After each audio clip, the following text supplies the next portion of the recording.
December 10 விசாரணைக்கு வருகிறது.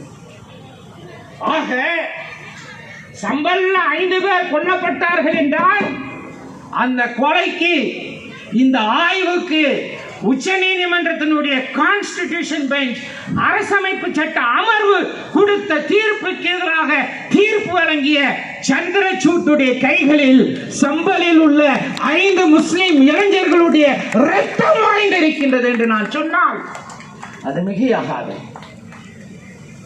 ஆனாலும் கூட உச்ச நீதிமன்றத்தை பற்றி நாங்கள் நம்பிக்கை இழந்து விட்டோமா என்றால் நிச்சயமாக இல்லை. இப்போது ஒரு சிறப்பான தலைமை நீதிபதி, ஆனால் அவர் ஒரு 9 மாதத்துக்கு தான் இருக்க போகிறார். இருந்தாலும் கூட அவர் நவம்பர் 22 இந்த ஆண்டு வழங்கிய ஒரு தீர்ப்பு அரசமைப்பு சட்டத்தினுடைய பிரியாம்பிள், அதாவது முன்னுரை, அந்த முன்னுரை எமர்ஜென்சி காலத்தில் அவசர நிலை காலத்தில் இடையில சுருக்கப்பட்டது. ஆனால் அரசமைப்பு சட்டத்தினுடைய பிரியாம்பிளில் இருந்து முன்னுரையிலிருந்து அதை அப்புறப்படுத்த வேண்டும் என்று ஒருவர் வழக்கு தொடுக்க இந்த வழக்கை விசாரித்த தற்போதைய உச்ச நீதிமன்றத்தினுடைய தலைமை நீதிபதி கண்ணா தலைமையிலான அந்த அமர்வு மிக தெளிவாக இந்திய அரசமைப்பு சட்டமே மதசார்பின்மையினுடைய அடிப்படையில் இருக்கின்றது.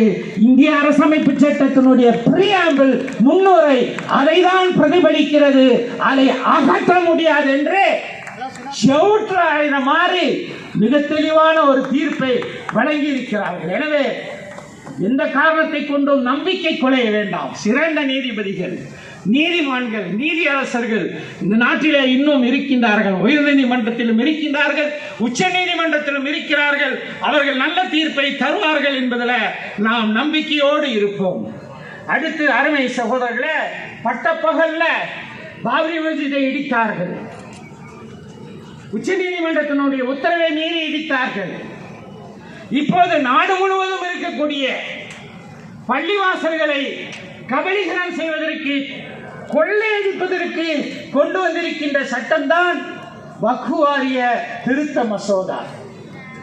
நம்முடைய எனக்கு முன்னர் உரையாற்றிய நம்முடைய சகோதரர் முனைவர் கான்ஸ்டன்டைன் அவர்கள் குறிப்பிட்டது போல இந்த மசோதா குறித்து கடுமையான எதிர்ப்பு நாடாளுமன்றத்திலே வர ஒரு ஜாயிண்ட் பார்லிமெண்ட் கமிட்டி, கூட்டு நாடாளுமன்ற குழு அமைக்கப்பட்டது.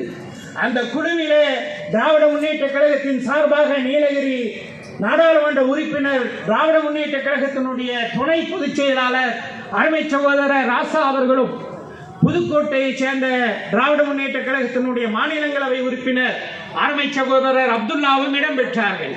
இந்தியா முழுவதும் கருத்து கேட்கறதுக்கு போனாங்க. தமிழ்நாட்டுக்கு வந்தாங்க, சென்னைக்கு வந்தாங்க. நாமும் அந்த ஜாயிண்ட் பார்லிமெண்ட் கமிட்டிக்கு முன்னால் ஆஜராகி கருத்துக்களை சொன்னோம். மிக கடுமையான எதிர்ப்பை திமுக, காங்கிரஸ், தெலுங்கு தேசம், இடதுசாரி கட்சிகள் அந்த ஜாயிண்ட் பார்லிமெண்ட் கமிட்டியில எழுப்பி இருக்கிறார்கள். அதுவும் இந்த இப்ப நாடாளுமன்ற கூட்டம் நடைபெற்றுக் கொண்டிருக்கிறது. இந்த கூட்டத்தொடரிலேயே அந்த சட்டத்தை ஏற்றுவோம் என்று சொன்னவர் உள்துறை அமைச்சர் அமித்ஷா. நாம் கூட கேட்டோம், பார்லிமெண்ட்ல நாடாளுமன்றத்தில் ஒரு கூட்டு நடவடிக்கை குழு எடுத்துக்கப்பட்டு அது கருத்துக்களை கேட்டு அது அறிக்கை கொடுத்து அது நாடாளுமன்றத்தால் விவாதிக்கப்பட்ட பிறகுதான் இந்த சட்டம் ஏற்றப்படுமா ஏற்றப்படாதா என்று சொல்ல முடியும். நீங்க எப்படி இப்பமே நாங்க இந்த கூட்டத்தொடரில் இப்ப நடந்து கொண்டிருக்கிற குளிர்கால கூட்டத்தொடரில் நிறைவேற்றுவோம் என்று அமித்ஷா சொல்வது பாராளுமன்றத்தினுடைய அவமதிப்பு என்றெல்லாம் நானும் பேசியிருக்கிறேன், பலரும் பேசியிருக்கிறார்கள். மிக தெளிவாக பொங்கி எழுந்தார் ராசா.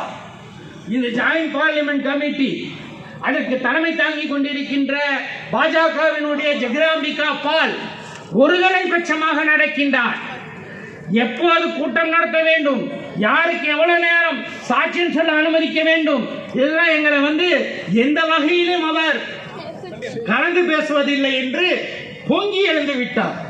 அதுக்கு பிறகு சபாநாயகரை எதிர்க்கட்சி இந்தியா கூட்டணியில் இருக்கக்கூடிய ஜேபிசியினுடைய உறுப்பினர்கள் எல்லாம் சந்தித்த பிறகு இப்ப இந்த குளிர்கால கூட்டத்தொடரில் அந்த சட்டத்தை ஏற்ற மாட்டேன்னு சொல்லியிருக்காங்க. நிச்சயமாக நாம் முழக்கம் எழுப்பியபடி இந்த சட்டம் குப்பை தொட்டியில வக்ஃபு சட்டத்தை அபகரிக்க வலிமையான ஊக்கம் கொடுக்கும். வக்ஃபு திருத்த சட்டத்தை குப்பையில் வீசி என்று முழங்கினோம். அது நிச்சயமாக இன்ஷா அல்லாஹ் குப்பையில் வீசப்படக்கூடிய நாள் வெகு தூரம் இல்லை. இந்த சட்டத்தை பற்றி நிறைய பேசணும், பல்வேறு இடங்கள்ல பேசியிருக்கோம். ஒன்றை மட்டும் சொல்ல விரும்புகிறேன்.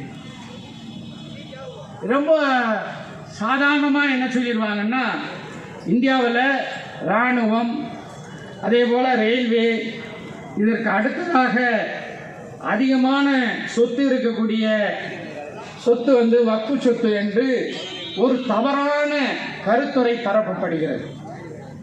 உண்மையிலே நீங்கள் பார்த்தீர்கள் என்றால் இந்தியா முழுவதும் 6 லட்சம் ஏக்கர் வக்ஃபு சொத்து இருப்பதாக சச்சார் குழுவுடைய அறிக்கையில கிடைக்கின்றது.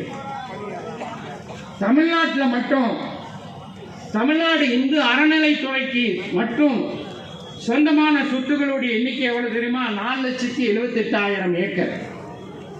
அருகில் இருக்கக்கூடிய ஆந்திர பிரதேசத்தில் இருக்கக்கூடிய இந்து அறநிலை துறைக்கு சொந்தமான சொத்துக்களுடைய அளவு 4,68,000 ஏக்கர். ஆக தமிழ்நாடு ஆந்திராவில் மட்டும் மொத்தம் இந்து அறநிலைத்துறையில் இருக்கக்கூடிய நிலங்களுடைய எண்ணிக்கை அளவு 9,40,000 ஏக்கர். இந்தியா முழுவதும் வக்ஃபு சொத்தினுடைய எண்ணிக்கை எவ்வளோன்னா 6 லட்சம் ஏக்கர் தான். இந்த வக்ஃபு சொத்துக்களை வைத்துக் கொள்வதற்கு அரசமைப்பு சட்டம் மிக தெளிவான வரைமுறைகளை தந்திருக்கின்றது, உரிமைகளை தந்திருக்கின்றது. அது மட்டுமல்லாமல் டிரான்ஸ்பர் ஆஃப் ப்ராப்பர்ட்டி ஆக்ட், சொத்து பரிமாற்ற சட்டம் 123வது பிரிவில் வக்ஃபு வாய்வழியாக ஓரளி செய்யலாம் என்று முஸ்லிம்களுக்கு வக்ஃபுக்கு மட்டும் அனுமதி கொடுத்திருக்கின்றது. இப்படியான நிலையில இந்த வக்ஃபு சொத்துகள் ஆக்கிரமிப்பு செய்யப்பட்டது என்பது உண்மைக்கு புறமானது. 6 லட்சம் வக்ஃபு சொத்துகளும் மீண்டும் பதிவு செய்ய வேண்டும், ஆவணங்கள் எல்லாம் சமர்ப்பிக்க வேண்டும் என்று இந்த திருத்த சட்டம் சொல்வதை ஒருபோதும் ஏற்றுக்கொள்ள முடியாது.